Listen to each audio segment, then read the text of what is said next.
नमस्कार, मैं हूं ब्रजेश कुमार और आप देख रहे हैं जनसागर न्यूज़। अभी हम मौजूद हैं डिहरिया पंचायत में और हमारे साथ बात करने के लिए उपस्थित हैं पिंटू तिवारी जी। तो सर, सबसे पहले आपका बहुत बहुत स्वागत है हमारे चैनल पे। जी बहुत बहुत धन्यवाद है पत्रकार साहब आपको जो आपने मौका दिया। पिंटू भैया, सबसे पहला सवाल, आप डिहरिया पंचायत से पैक्स अध्यक्ष भी रहे हैं, मुखिया भी रहे हैं, जिला परिषद क्यों बनना चाहते हैं इस बार?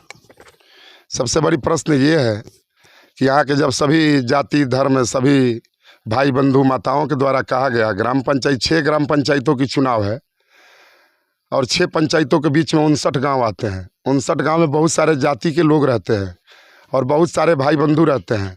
तो जब सभी भाई बंधुओं के द्वारा, सभी माता बहनों के द्वारा, सभी नौजवान मित्रों के द्वारा जाति पाति को छोड़ के और जमातवाद की तरफ से जब एक आवाज़ आई कि नहीं, आपको जिला परिषद का प्रतिनिधित्व करना चाहिए, तो मैंने लड़ने का फैसला कर लिया। क्योंकि आप बहुत 2 बार से रिकॉर्ड मतों से मुखिया भी बने हैं, पर पैक्स अध्यक्ष भी रहे हैं। इस बार जिला परिषद चुनाव में माहौल कैसा है आपके लिए? देखिए, सब यहाँ तो सबकी मत है, यहाँ सब लोग रहते हैं, सभी भाई परिवार के लोग रहते हैं, सभी जाति धर्म को लोग मानने वाले रहते हैं। अब सबके हाथों में है कि अब मेरी पोजीशन क्या रहेगी। अभी तक तो सब लोग ये गिनने में लगे हैं कि मैं 1 नंबर पे हूँ, मैं 1 नंबर पे जो हूँ। वही चीज़ है, क्योंकि आप घूम रहे हैं बहुत लोगों के साथ, क्योंकि बहुत लोग आपके साथ निस्वार्थ भाव से घूम रहे हैं, तो आखिर माहौल क्या बता रहा है?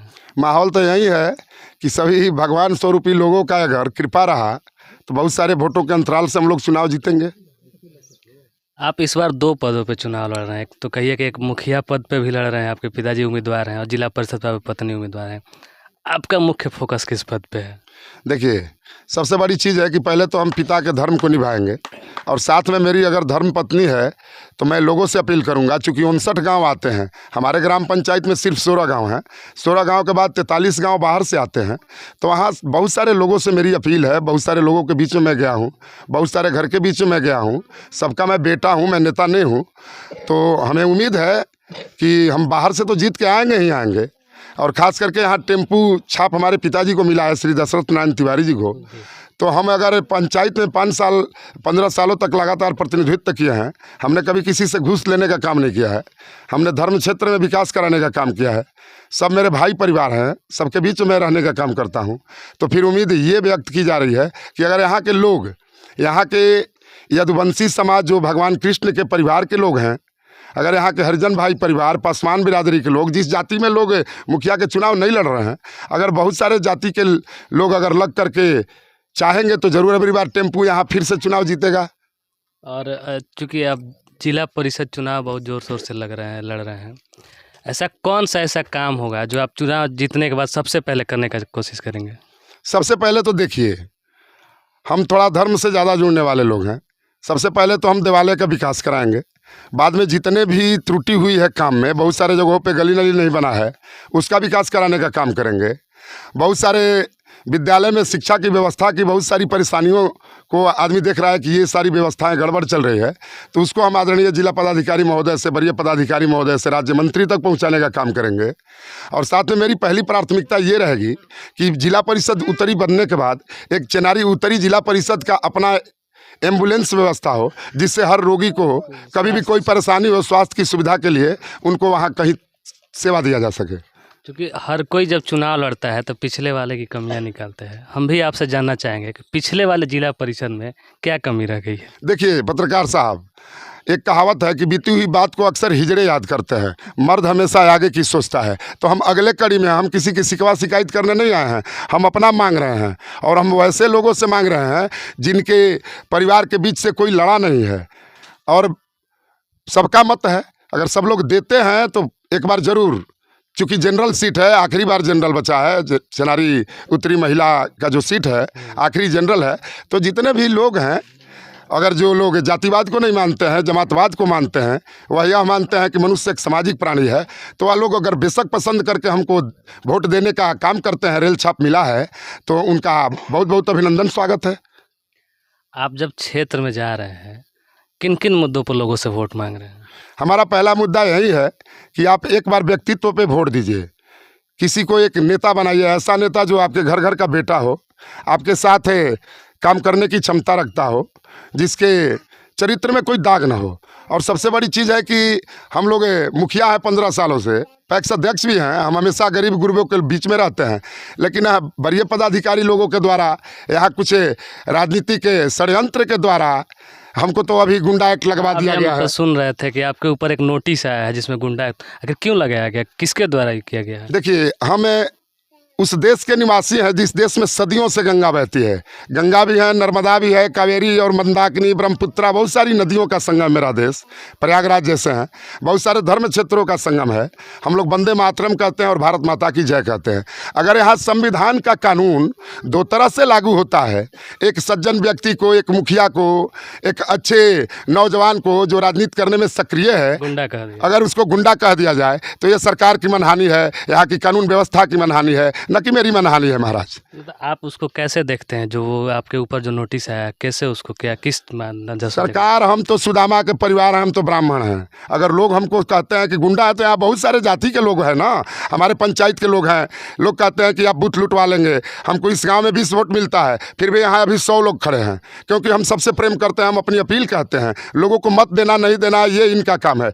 अभी तो हमारे ऊपर 10 से 4 तक हम कोचस में जाके नोटिस जब लगाएंगे तो हमारा चुनाव प्रचार कैसे होगा? ये सब राजनीतिक षड्यंत्र है।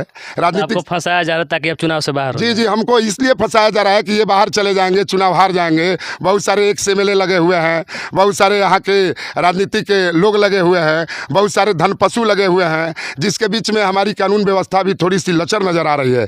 कानून को भी समझना चाहिए कि सब मेरे भाई परिवार के सदस्य हैं और क्या सत्य है, क्या सच्चाई है। एक व्यक्ति जो लगातार 10 सालों से पैक्स हो, अगर लगातार 15 सालों से वह मुखिया का प्रतिनिधित्व करते आया हो, क्या वह गुंडा हो सकता है कभी? ये तो सोचने वाली बात है। मुद्दे पर बात कर लेते हैं। इस बार डायरेक्ट मुकाबला किससे है? डायरेक्ट मुकाबला तो महाराज पता ही नहीं चल रहा है किससे है।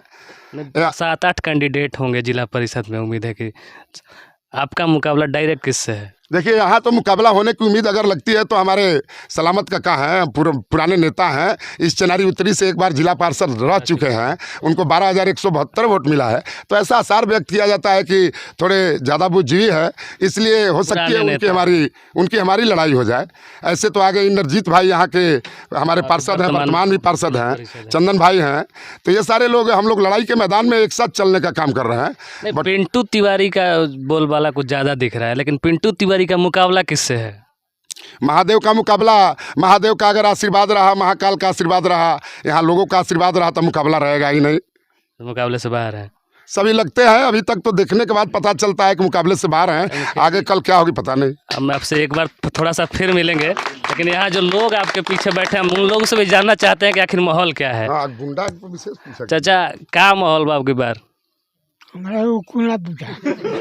मैंने वोट देवे जाई ना नू, मैंने पिंटू भैया के देव, हम लोगों को दी, हम खड़ा थोड़े बनी, कुछ में चाहे बनी रहुआ की तो हमरो को दे दे। चलिए ठीक बा। क्या रहता है भैया? सर, हम लोग परसवान जाते हैं डीघट का। अच्छा, पिंटू बाबा के खिलाफ कोई शिकायत हम लोग का नहीं आया है। गरीब कब गुंडाई कैले हमारा खेत नहीं है, नहीं मैंने कब खेत तो धान ना कटवा, नहीं हार्वेस्टर रख ले बड़ा, उनके ही चरण पर हम लोग जीते हैं कभी भी।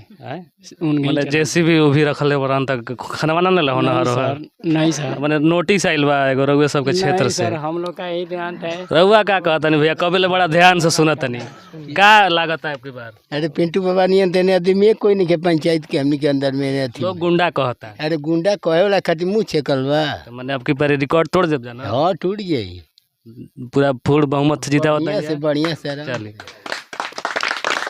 हेलियो घूम लिया ना एकदम। अच्छा, रउआ बहुत देर से हम देखनिया के बड़ा ध्यान से सुनतनी, का माहौल बा की बार? ठीक है बा। मैंने पिंटू भैया 2 पद पे खड़ा होता, दोनों पद पर जीता होता नहीं जाए। हाँ, जीता होता जा। रेल के इंजन छाप और टेम्पू छाप। हाँ, दोनों पर मने क्या बुझाता है? जीत बा। हमका गुंडाई के बारे में क्या कहल चाहते हैं? ये सब झूठा बात है कि मैंने अब तो बड़का नोटिस आइल बा 3 पन्ना के, हमारा समन्वय पढ़त रहलन, ओमे हाजिरी देवे के कहल गइल बा, गुंडा उंडा कहल जाता। तो मैंने सब ही झूठा बात रउआ साथे गुंडाई भई रहे नहीं। क्योंकि रउआ मान ली तो उनका बिरादर से भी नहीं की, चूँकि पंचायत में बिरादरी बहुत बड़ा फैक्टर होला, लेकिन तका रउआ संगे भई रहे कौन धान ना कटोल ना ना ना कब ना भई रहे ना कटोल ना ना। रउआ भैया का कहल चाहतनी? जी भैया, यहाँ के जब तक से रहल बानी हमन के तो जितना गरीब आदमी गुरबा बाना जा हमन के तो यहाँ के जो कि जितना करीला सातने लगभग कोई रहल बा न रही।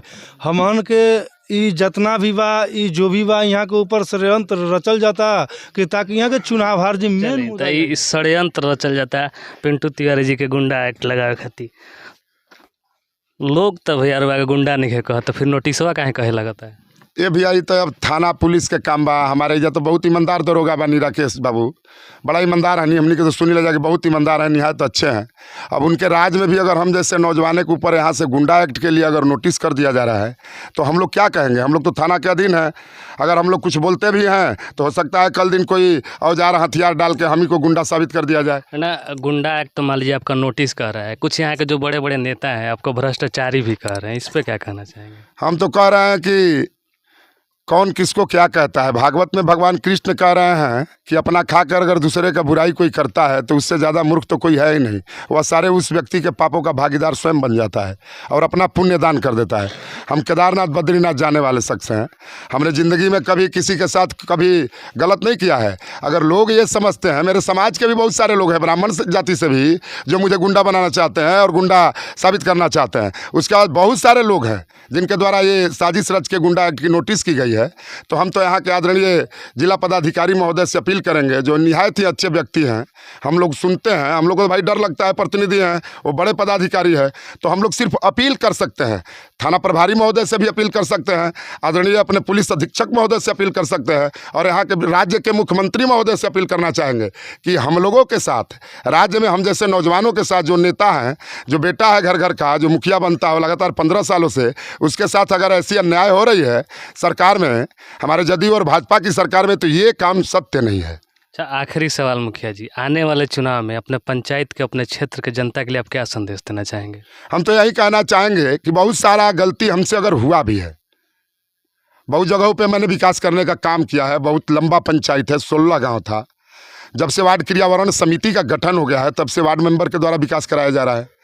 तो हम लोगों से ये कहना चाहेंगे कि जो काम छूटा हुआ है, जो काम हमसे नहीं हो पाया है, उसके लिए तो पहले माफ़ी मांगना चाहेंगे उन सारे भाई बंधुओं से, सारे भगवान स्वरूपी लोगों से। यहाँ इस पंचायत के जितने हमारे मतदाता भाई बंधु हैं, सबसे अपील करना चाहेंगे कि ये तो मेरी आखिरी चुनाव है, आखिरी जनरल सीट बचा है। जीत के आएंगे तो यहाँ विकास का रेल का रफ्तार लगा देंगे और लोग देखने में मज़ा लेंगे कि नहीं। जो व्यक्ति, मैंने यहाँ तो समाज में कहा कि अगर मैं ये गली नहीं बनाता हूँ स्कूल तक तो आप लोगों का जूता और मेरा कपार रहेगा। मैंने तो इतना तक कह दिया कि मैं अगर विकास नहीं करूंगा तो आप ये समझिए कि मैं अपने बाप का बूंद नहीं। तो इतनी बड़ी बाजी लगा देना राजनीति में अपने आप में है। तो चलिए, ये थे संतोष तिवारी और पिंटू तिवारी जी। आप बने रहिए हमारे साथ, हम आपसे फिर मिलेंगे किसी अन्य क्षेत्र में।